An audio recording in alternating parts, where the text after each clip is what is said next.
ગણપતિ બાપ્પા મોરિયા, અડધું લાડુ ચોરિયા. ગણપતિને શું પ્રિય છે?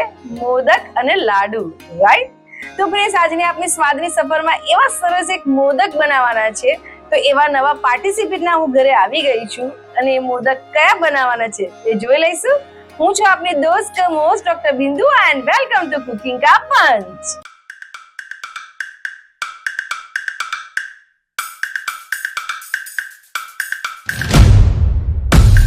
હાય કિંજલજી, કેમ છો? મજામાં. તમે કેમ છો? એકદમ fine. Welcome to cooking ka punch. Thank you. Kinjalji, Ganpati આવી રહ્યા છે અને 10 દિવસ સુધી ગણપતિ દાદાને અલગ અલગ પ્રસાદ ધરાવતા હોય અને ગણપતિ દાદાને મોદક બહુ આલા છે, રાઈટ? બહુ જ. તો તમે મોદક બનાવવાના છો. તો મોદકનું નામ શું છે? ચોકલેટ મોદક. ચોકલેટ મોદક. અરે વાહ! બનતા કેટલી વાર લાગે છે? ઈઝી રેસીપી છે. આપણે 10 મિનિટ્સ. ઓકે, 10 મિનિટમાં બની જશે. ખૂબ જ બ્યુટીફુલ લાગી રહ્યા છો અને ગણપતિ દાદાના મોદક બનાવવાના છો એટલે તમારું ડ્રેસિંગ પણ એવું જ છે. ગણપતિ દાદાનો આટલો સરસ તહેવાર હોય તો ડ્રેસિંગ પણ એના અકોર્ડિંગ કરવું પડે. યસ. એટલે આ કુકિંગ કા પંચની કમાલ જ એ છે કે તમે એકદમ સરસ તૈયાર થાવ અને તમારા રસોડામાં રસોઈ બનાવો. Yes, thank you. ઓકે, તો ચલો તમારા રસોડામાં.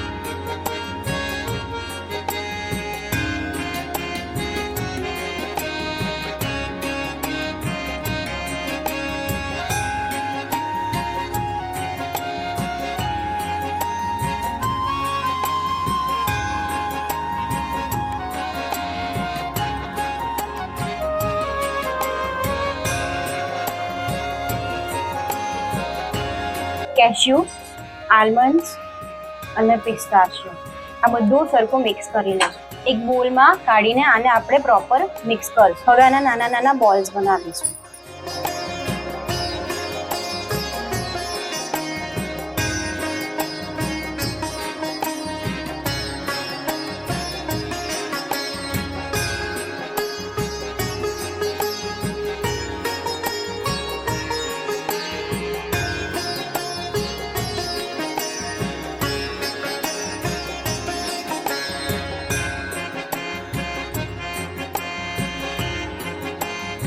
બિંદુબેન, આપણા ચોકલેટ મોદક રેડી છે ગણપતિને ધરાવવા માટે.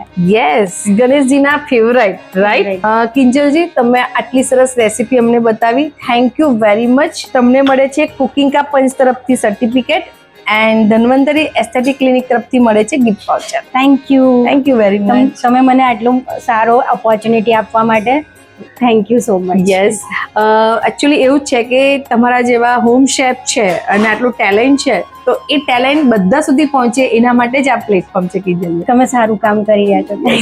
Thank you very much. Friends, Kinjal જે તો ખૂબ જ સરસ, ઇઝી અને ક્વિક ગણપતિ દાદાને તો ભાવે જ, સાથે સાથે આપણા બધાને ભાવે એવા મોદક બનાવી દીધા.